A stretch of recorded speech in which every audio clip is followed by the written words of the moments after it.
तो हेलो बच्चों, आप सभी का फिर से स्वागत है उपकार क्लासेस की इस वीडियो सीरीज में, जहां हम पढ़ रहे हैं चैप्टर लाइट और हम कंटिन्यू कर रहे हैं रिफ्रैक्शन ऑफ लाइट। ठीक है, तो रिफ्रैक्शन ऑफ लाइट क्या होता है वो हम समझ चुके थे। ठीक है, हम ये बात जान चुके थे कि जब लाइट डेंसर से रेयरर जाती है तो बैंड होती है अवे फ्रॉम नॉर्मल, और जब लाइट रेयरर से डेंसर जाती है बैंड होती है टूवर्ड्स द नॉर्मल। ठीक है, ये बात हम जान चुके थे। ठीक है, तो हम पढ़ रहे हैं laws of refraction. Laws of refraction, तो रिफ्रैक्शन के बेसिकली दो लॉ है। ठीक है जी, उसमें पहला लॉ है कि इंसिडेंट रे, रिफ्रैक्टेड रे और normal to the interface. Incident ray, refracted ray और नॉर्मल टू द इंटरफेस, ये तीनों एक ही प्लेन में लाई करेंगे। ये तीनों एक ही प्लेन में लाई करेंगे, तीनों एक ही प्लेन में लाई करेंगे। जैसे अभी बोर्ड के प्लेन में है ना तीनों, है ना, तो ये तीनों एक ही प्लेन में लाई करेंगे। ऐसा हमने लॉ वहां भी पढ़ा है, रिफ्लेक्शन में भी पढ़ा है ऐसा ही लॉ, यहां भी सेम लॉ है। क्या? इंसिडेंट रे, रिफ्रैक्टेड रे और नॉर्मल तीनों एक ही प्लेन में लाई करेंगे। ये तो इजी है समझना। ठीक है, ठीक है बच्चों, चलिए ठीक है। ये अलग है ना डायग्राम, डेंसर मतलब ये रेयर मीडियम है, डेंसर मीडियम है। लाइट जा रही है यहां से यहां जा रही है, क्लियर है? ओके, तो आपने नोट डाउन कर लिया 1 2 3। चलिए बच्चों, तो आगे बढ़ते हैं और पढ़ते हैं सेकेंड लॉ ऑफ रिफ्रैक्शन। ये थोड़ा बच्चों को टफ लगता है, क्यों? क्योंकि यहां ट्रिग्नोमेट्री आ जाती है। क्या आ जाती है? ट्रिग्नोमेट्री। जी भाई, क्या है कहानी? The ratio of sine of angle of incidence. ठीक है, क्या बोल रहा है वो? The ratio of sine of angle of incidence to the sine of angle of refraction is a constant for the light of given color and for the given pair of media। ये बोल रहा है वो, ये तो लिखा है, आप फटाफट नोट कर लीजिए। ठीक है, ये सब नोट कर लीजिए फटाफट फटाफट। इसको बोलते हैं स्नेल्स लॉ। नोट कर लीजिए, समझाता हूं मैं। ठीक है, देखिए क्या बोल रहे हैं हम। नोट कर लिया? 1 2 गो, चलिए।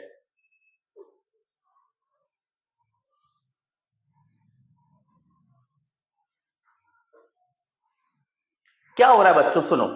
ठीक है, पहले उसने बोला है कि कोई भी दो मीडियम फिक्स कर लो, मीडियम फिक्स कर लो, मीडियम चेंज मत करना। एक्सपेरिमेंट के बीच में मीडियम चेंज मत करना, कोई भी दो आप मीडियम फिक्स कर लो। जैसे मैंने सपोज कि यहां पे फिक्स कर ली मैंने एयर और यहां फिक्स कर लिया मैंने वाटर। ठीक है भाई, तो मैंने क्या फिक्स कर लिया? मैंने फिक्स कर लिया, क्या फिक्स कर लिया बच्चों? मीडियम फिक्स कर लिए एक। ठीक है भाई, दूसरा बोल रहा है, मतलब मीडियम फिक्स है, मीडियम कर दिया fix, given pair of medium, medium कर दिए फिक्स। और क्या फिक्स करना है? लाइट का कलर कर दो फिक्स। देखो, लाइट का कलर इसलिए फिक्स करना है बच्चों, अलग अलग कलर की लाइट की अलग अलग वेवलेंथ होती है, अलग अलग कलर की लाइट की अलग अलग वेवलेंथ होती है। ठीक है, और अलग अलग वेवलेंथ की लाइट का जो एंगल ऑफ रिफ्रैक्शन हो सकता है वो अलग अलग हो सकता है। जी, समझो क्या है मतलब। देखो, मान लो सपोज ये आई ग्रीन लाइट, कौन सी आई? ग्रीन लाइट आई, ग्रीन लाइट आई, और ये एंगल मान लो कितना है? 30 है। ठीक है, ओके, और ये बेंट हुई मान लो कितनी? सपोज ये बेंट हुई 20 डिग्री। ठीक है, ये बेंट हुई 20 डिग्री। ठीक है बच्चों, ओके, एनी प्रॉब्लम? ठीक है, और फिर आई रेड लाइट, कौन सी आई? रेड लाइट आई, मीडियम वही है, मीडियम वही है, रेड लाइट भी आई 30 पे। ठीक है, ओके। पर इसके लिए जो एंगल ऑफ रिफ्रैक्शन बना वो मान लो बना कितना, 25 डिग्री। तो आप देख सकते हो कि रेड लाइट और ग्रीन लाइट दोनों 30 डिग्री एंगल पे आई थी, दोनों 30 डिग्री एंगल पे आई थी, लेकिन ग्रीन लाइट के लिए अलग एंगल ऑफ रिफ्रैक्शन है और रेड लाइट के लिए 25 डिग्री, मतलब अलग एंगल ऑफ रिफ्रैक्शन है। तो लाइट से भी फर्क पड़ सकता है किसको, एंगल ऑफ रिफ्रैक्शन को। इसलिए बोल रहे हो पहले कि लाइट भी कर लो, फिक्स कर लो, लाइट भी फिक्स कर लो। तो लाइट भी फिक्स कर ली, मीडियम फिक्स कर लिया और लाइट भी फिक्स कर ली। समझ में आ रहा है? मतलब मान लो मैंने ग्रीन लाइट ली, तो ग्रीन लाइट फिक्स कर लो, मैं ग्रीन लाइट यूज करूंगा, वही लाइट यूज करूंगा, बार बार लाइट चेंज नहीं करूंगा। तो ये बोल रहा है अगर मीडियम फिक्स कर लेते हो, अगर मीडियम फिक्स कर लेते हो एक बात, और लाइट फिक्स कर लेते हो दूसरी बात, जो लाइट यूज करने वाले हो, ठीक है, इन दोनों को कांस्टेंट रखते हो तो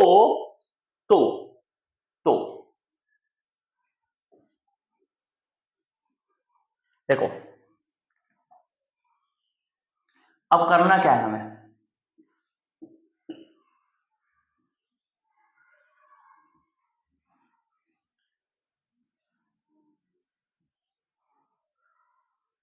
ये मान लो मेरी पहली पोजीशन है काई की, ये मेरा पहला एंगल ऑफ इंसिडेंस है, ठीक है, ये मेरा पहला एंगल ऑफ इंसिडेंस है, उस पर मिल रहा है मुझे R1 एंगल ऑफ रिफ्रैक्शन।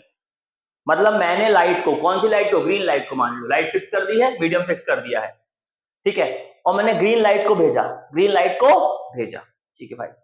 तो ग्रीन लाइट को भेजा, तो ग्रीन लाइट को मैंने I1 एंगल भेजा, I1 एंगल पे भेजा, तो मुझे R1 एंगल ऑफ रिफ्रैक्शन मिला, ठीक है। अब क्या करूंगा मैं, अब मैं इसी लाइट को, सेम मीडियम रहेगा, सब कुछ सेम रहेगा, सब कुछ सेम बच्चों, सब कुछ सेम, और मैं इसी लाइट को मान लो I2 पे भेज रहा हूं, I2 एंगल ऑफ इंसिडेंस पे भेज रहा हूं, तो मुझे R2 एंगल ऑफ रिफ्रैक्शन मिलेगा।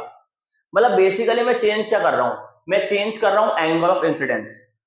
तो एंगल ऑफ इंसिडेंस चेंज करोगे तो एंगल ऑफ रिफ्रैक्शन भी चेंज होगा, इस तरह चेंज होगा, इस तरह चेंज होगा कि sine I upon sine R का जो रेशो है वो कांस्टेंट बना रहे। यही बोल रहा है आपका स्नेल्स लॉ।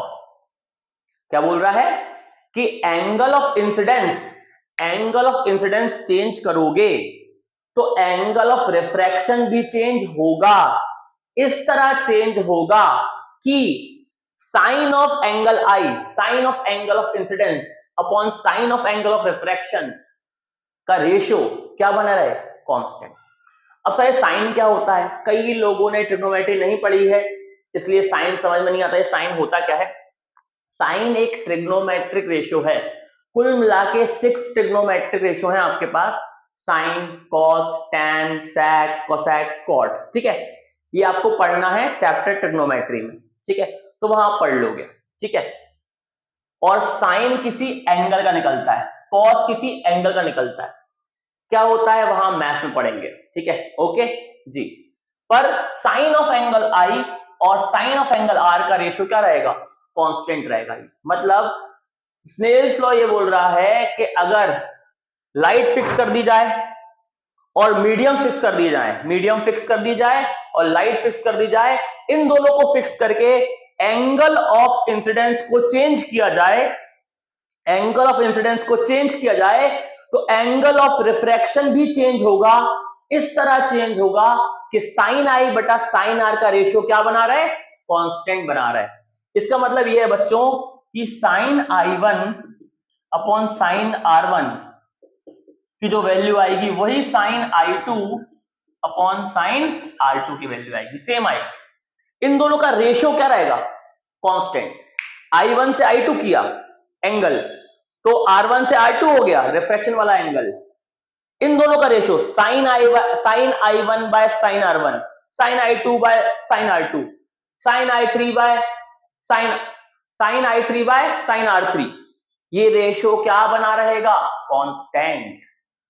सिंपल भाषा में स्नेल्स लॉ ये बोलता है कि अगर मीडियम फिक्स कर दिए जाए, लाइट फिक्स कर दी जाए, इन दोनों को फिक्स करके एंगल ऑफ इंसिडेंस चेंज किया जाए तो एंगल ऑफ रिफ्रैक्शन भी चेंज होगा।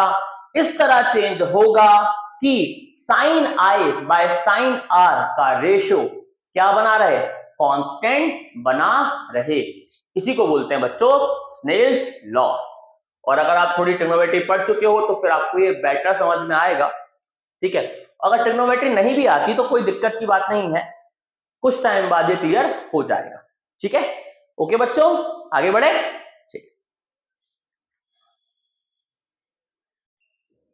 ठीक है बच्चों, सुनिए। तो जो ये हमारा sine I by sine R equal to constant, ये कब वैलिड है? जब आपका एंगल आई 90 और 0 के बीच में हो। याद रखना, लिखा हुआ है ये एनसीईआरटी में दिया हुआ है कि इसको बोलते हैं स्नेल्स लॉ। क्या बोलते हैं? Snell's law. जो पढ़ाया मैंने वो स्नेल्स लॉ है। स्नेल्स लॉ कब वैलिड है? जब एंगल ऑफ इंसिडेंस की वैल्यू 0 और 90 के बीच में हो। एंगल ऑफ इंसिडेंस की वैल्यू 0 और 90 के बीच में हो, तब के लिए आपका स्नेल्स लॉ वैलिड है। क्लियर है? अच्छा, एक बात और सुनो बच्चों, समझाता हूं आपको।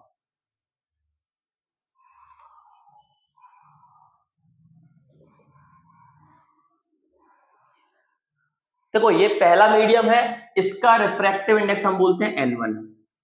ये दूसरा मीडियम है, इसका रिफ्रैक्टिव इंडेक्स बोलते हैं हम n2, ठीक है। तो बच्चों sine I by sine R का रेशियो एक कांस्टेंट आता है। Sine I by sine R का रेशियो एक कांस्टेंट आता है। ये कांस्टेंट पता है क्या होता है? ये कांस्टेंट होता है, पता है क्या? n21 होता है। ये कांस्टेंट ही क्या है? n21 है। ये कांस्टेंट ही n21 है। क्या है? मतलब sine I by sine R का रेशियो एक कांस्टेंट होता है, और वो कांस्टेंट क्या है? वो n21 है। What is n21? n21 होता है relative refractive index of medium 2 with respect to medium 1। जी भाई, तो कहने का मतलब ये है कि sine I by sine R का रेशियो कांस्टेंट होता है, और वो कांस्टेंट क्या होता है? वो कांस्टेंट ये होता है n21 होता है। क्या होता है? n21, ठीक है। वो कांस्टेंट की वैल्यू n21 के बराबर होती है, मतलब relative refractive index of medium 2 with respect to medium 1, ठीक है। बात समझ में आई? कोई दिक्कत? ठीक है, इतनी बातें हमें जाननी थी। और मतलब आपका ये फॉर्मूला बन गया। क्या बन गया? Sine I by sine R equal to n21। ये बन गया एक फॉर्मूला। इसके ऊपर भी हम एक दो न्यूमेरिकल देख लेंगे। वैसे इसके ऊपर न्यूमेरिकल हमारे सिलेबस में नहीं है, आते भी नहीं है, पर आ सकते हैं क्योंकि ये फॉर्मूला दिया गया है एक तरीके से, तो हम थोड़े बहुत न्यूमेरिकल इस पे भी लगा लेंगे। ठीक है बच्चों, चलिए ओके, क्लियर है।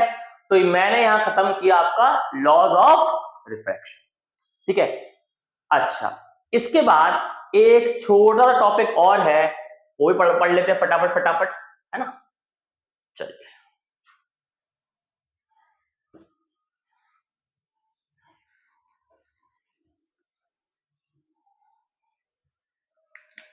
वो है refraction of light by rectangular glass slab. ठीक है, ठीक है, समझो क्या बोल रहे हैं। एक रेक्टेंगुलर ग्लास स्लैब होता है बच्चों। क्या होता है? रेक्टेंगुलर ग्लास स्लैब, जैसे कि वो होता है क्यूबॉइड शेप का। सपोज ये जो दिख रहा है आपको, ठीक है, ये मान लो एक रेक्टेंगुलर ग्लास स्लैब है तो ये क्यूबॉइड ना, हाँ क्यूबॉइड फॉर्म होता है। रेक्टेंगुलर ग्लास स्लैब एक क्यूबॉइड का फॉर्म होता है ना। आप एक काम करेंगे, एक बार सर्च करेंगे रेक्टेंगुलर ग्लास स्लैब गूगल पे, और आप देख लेंगे इमेज कैसी होती है। तो एक ग्लास होता है, पूरा ग्लास होता है, क्यूबॉइड शेप का होता है। ठीक है, ऐसा कुछ, ठीक है। ये अब क्या करेंगे, हम एक पेपर लेंगे, क्या लेंगे, पेपर, ठीक है, ओके, पेपर लेंगे और ऐसे प्लेस करेंगे रेक्टेंगुलर ग्लास स्लैब को, लाइक दिस, ओके, ठीक है। यहां पे 2 ऑलपिन गाड़ेंगे, उससे बनेगी इंसिडेंट रे, और फिर यहां से देखेंगे 2 ऑलपिन को, यहां जो ऑलपिन गाड़ी है उन्हें यहां से देखने की कोशिश करेंगे, जहां वो आएंगी, है ना, वहां बन जाएगी रिफ्रैक्टेड रे। ये एक एक्सपेरिमेंट है बच्चों, जो आप लैब में करते हो, ठीक है, और अगर आप चाहो तो यूट्यूब पे सर्च भी कर सकते हो ये एक्सपेरिमेंट, कौन सा, experiment bye rectangular glass lab, ठीक है, ओके, थोड़ा आपको आइडिया लगेगा होता क्या है, ठीक है। अच्छा, मैं समझाता हूं करते क्या है हम, सुनो। अब मैं जो डायग्राम बनाने वाला हूं वो टॉप व्यू है, क्या बच्चों, टॉप व्यू, मतलब इसको हम ऐसे देख रहे हैं ऊपर से, इस सेटअप को हम ऊपर से देख रहे हैं, क्लियर है, ओके जी। तो ऊपर से कुछ ऐसा दिखेगा हमको, ये हमारा रेक्टेंगुलर ग्लास स्लैब रहेगा, ठीक है। यहां मैंने 2 ऑलपिन गाड़ी है, ऐसी गाड़ी है, ऐसी टॉप व्यू है ना, ऐसी गाड़ी है 2 ऑलपिन, ये गड़ी है, ये गड़ी है, और इस साइड से मैं ऐसे देखने की कोशिश कर रहा हूं, ठीक है, ग्लास स्लैब के थ्रू, ग्लास स्लैब के थ्रू मैं इन ऑलपिनों को देखने की कोशिश करूंगा, ठीक है। अच्छा भाई, अब इन दोनों ऑलपिनों की पोजीशन को ज्वाइन कर देंगे तो ये बन जाएगी हमारी इंसिडेंट रे, क्या बन जाएगी, इंसिडेंट रे, इंसिडेंट रे, ये बन जाएगी नॉर्मल, नॉर्मल, ठीक है जी भाई। अब भाई आप जानते हो यहां पे एयर है और यहां पे ग्लास है, लाइट जा रही है from from rare to denser, bend towards the normal, normal की तरफ बैंड हो जाएगी, ठीक है। ये हमारा हो गया एंगल ऑफ इंसिडेंस, इसे बोलते हैं एंगल ऑफ रिफ्रैक्शन 1, R1, ठीक है, कोई दिक्कत जी भाई। अब इस सरफेस बनेगा आपका क्या, नॉर्मल, यहां भी होगा रिफ्रैक्शन। अब लाइट कहां जा रही है, denser to rarer, denser to rarer, तो डेंसर टू रेयर जाती है तो bend bend away from normal, bend away from normal, rarer से denser bend towards normal, denser to rarer bend away from normal, ठीक है। अच्छा भाई, तो इस प्रकार का बनेगा, होता क्या, सुनो, होता यह है कि आप जब यहां से देखोगे, नीचे से यहां से देखोगे इस साइड से, तो जो ऑलपिन आप इसको देख के गड़ाओगे, इसकी सीध में गड़ाओगे ऑलपिन, तो वो यहां गड़ेगी, यहां पे गड़ेगी और फिर एक और यहां गड़ेगी, ठीक है। ये एक्सपेरिमेंट आपको करना है लैब में, ठीक है, ओके जी भाई। तो आप ये एक्सपेरिमेंट करोगे ना, तो ऐसा कुछ सेटअप बनेगा, मतलब ये चारों ऑलपिन 1 2 3 4 ये आपको स्ट्रेट लाइन में नजर आएंगी, ये आपको स्ट्रेट लाइन में नजर आएंगी ग्लास स्लैब के थ्रू, समझ में आ रहा है जी। अच्छा, ओके, बात समझ में आई, ठीक है। तो ये हमारी इंसिडेंट रे बनी, इसको बोल सकते हो आप रिफ्रैक्टेड रे, रिफ्रैक्टेड रे, और इसको बोलेंगे आप इमर्जेंट रे, ठीक है, इमर्जेंट रे। ये एंगल को कहेंगे e, angle of emergence, angle of emergence, ठीक है। इसको बोल सकते हैं सपोज कोई एंगल R2, ये सेकंड सरफेस का एंगल ऑफ इंसिडेंस है, ऐसे R2 बोल रहा हूं मैं, ठीक है, R2 बोल सकता हूं, I2 बोल सकता हूं, जो बोलना है बोल सकते, कोई दिक्कत की बात नहीं है, ठीक है भाई।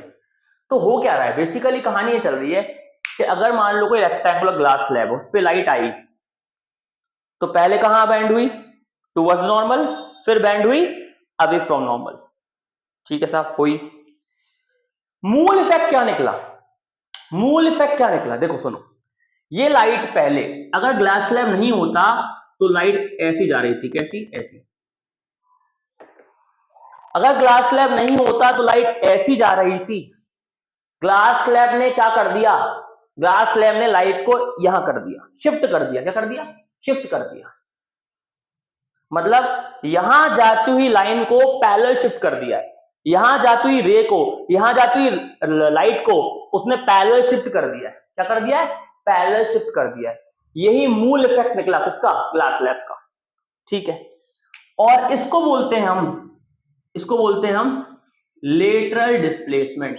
लेटरल डिस्प्लेसमेंट मतलब जो हमारा ग्लास स्लैब है वो लाइट को लेटरली डिस्प्लेस कर देता है, मतलब पैरेलल शिफ्ट कर देता है, पैरेलल शिफ्ट कर देता है लाइट को। ठीक है, क्लियर है? कोई दिक्कत? जी भाई। इसके अलावा हम पाते हैं एक्सपेरिमेंट में कि जो एंगल ऑफ इंसिडेंस होता है वो एंगल ऑफ इमर्जेंस के बराबर होता है फॉर रेक्टेंगुलर ग्लास स्लैब। ऐसा प्रिज्म में होना जरूरी नहीं है, ऐसा प्रिज्म में होना जरूरी नहीं है, पर रेक्टेंगुलर ग्लास स्लैब की बात की जाएगी तो एंगल ऑफ इंसिडेंस और एंगल ऑफ इमर्जेंस बराबर होते हैं बच्चों। ठीक है, क्लियर है? ओके, तो refraction of light by rectangular glass slab इस प्रकार से होने वाली है। ठीक है, लाइट पहले आएगी रेयर से डेंसर बैंड टुवर्ड्स नॉर्मल, फिर डेंसर से rare bend away from normal. ठीक है, ओके, क्लियर है? Any problem? समझ में आ रहा है? और हमारे ग्लास स्लैब का मूल इफेक्ट क्या निकला है? उसने लाइट को लेटरली शिफ्ट कर दिया है। ठीक है, और एंगल आई और एंगल ई बराबर होते हैं। ठीक है बच्चों, चलिए तो यही हम समाप्त करते हैं। नेक्स्ट वीडियो में हम आगे बढ़ेंगे। ओके, चलिए बाय।